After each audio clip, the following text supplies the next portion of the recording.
Does anybody love smothered pork chops as much as I do? Let's make us some, y'all. So to start out with, we are going to dice up an onion because we are going to make some onion gravy to go over these pork chops while they cook. So just go ahead and dice this up. Just a regular old dice will do. You don't have to do anything fancy. Or if you prefer to leave it in strips, you can most certainly do it that way. But we are going to use this, in our little gravy. So I'm going to go ahead and just dice them up. So then I'm going to, y'all know I washed my pork chops because they're notorious for having pieces of bone on them, even though they're boneless pork chops. They had a bone at one time, y'all. So I washed my pork chops up and then I patted them dry. And then I went ahead and added a little flour to a bowl, and I didn't realize I had quite this much flour left in there, so it ended up being way too much, but that's all right. We ain't gonna worry about that. So then I added some onion powder and some garlic powder and a little salt and pepper. Y'all already know.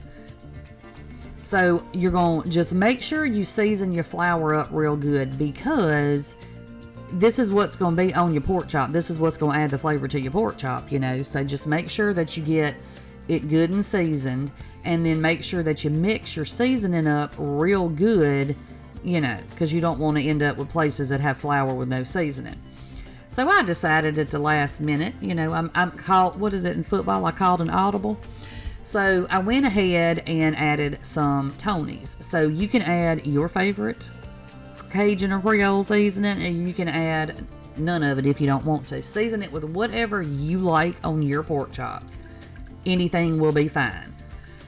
So then I just go ahead and lay my pork chops out on this little plate, because I'm also going to put just a little bit of salt and pepper on each of my pork chops. And that way, we got the layers going. We're going to make sure that every layer gets seasoned. And y'all don't worry, by the power of YouTube, the magic of YouTube, I did go wash my hands before I stuck my pork chop fingers in my salt and pepper. So calm down.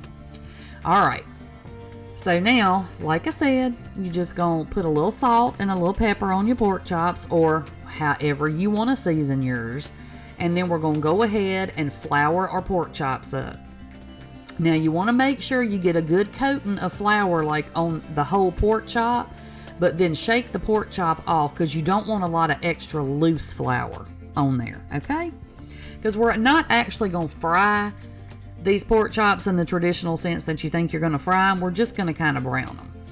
Okay, so normally when I do smothered pork chops, I put them in my crock pot and then I put a can of cream of mushroom soup over them. But I'm making gravy this time, so I thought, I'll just go ahead and mix my cream of mushroom in with a little bit of chicken broth, and then I'll use that to make my gravy, so it'll all be kind of in there together. So, all right, now you're going to heat up your cast iron skillet, or whatever skillet you got will work, y'all. It don't have to be cast iron, but I use mine for everything. Put a little oil in there, and then you're just going to brown your pork chops. Now, you can use any kind of pork chops you want. You can use the bone in, you can use the little thin pork chops, you can use the real thick pork chops. These are kind of a medium-sized pork chop. They are boneless, and that's just what they had at the store when I went, so that's what I got.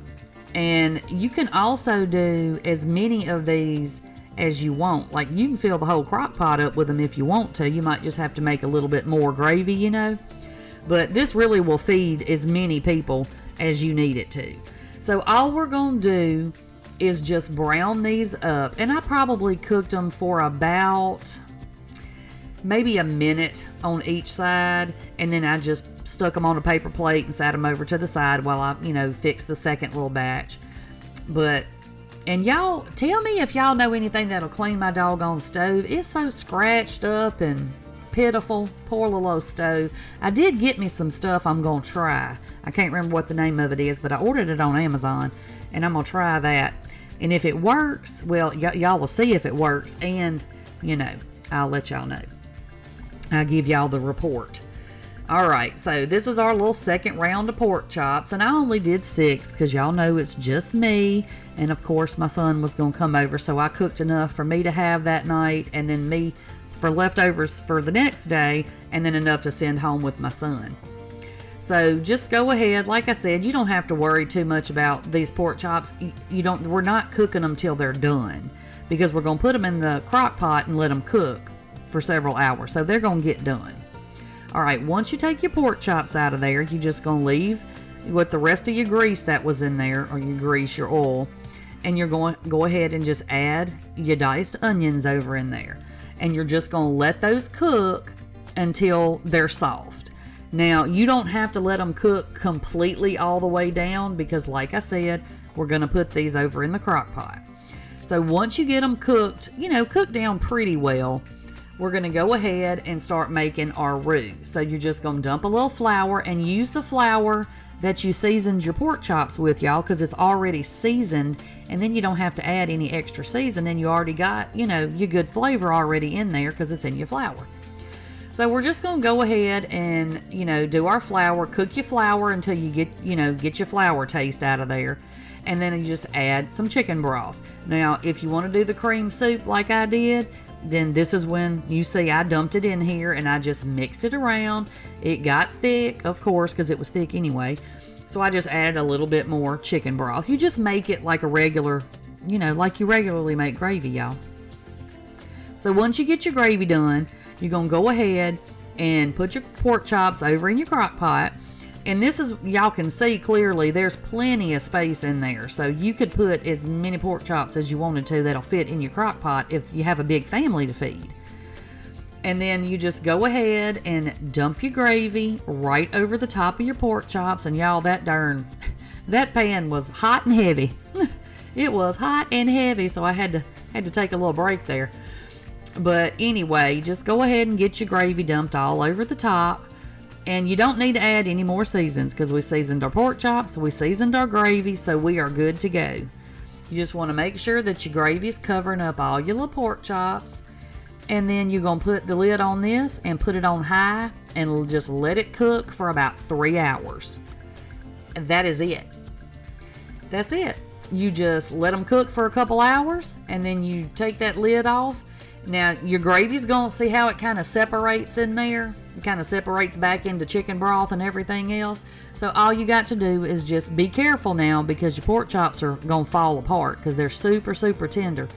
But just real carefully, just go ahead and stir, your gravy up. And that's it, y'all. Now you got some pork chops. You just make you some mashed potatoes or some rice. Make you some vegetables to go on the side. And you got a yummy meal.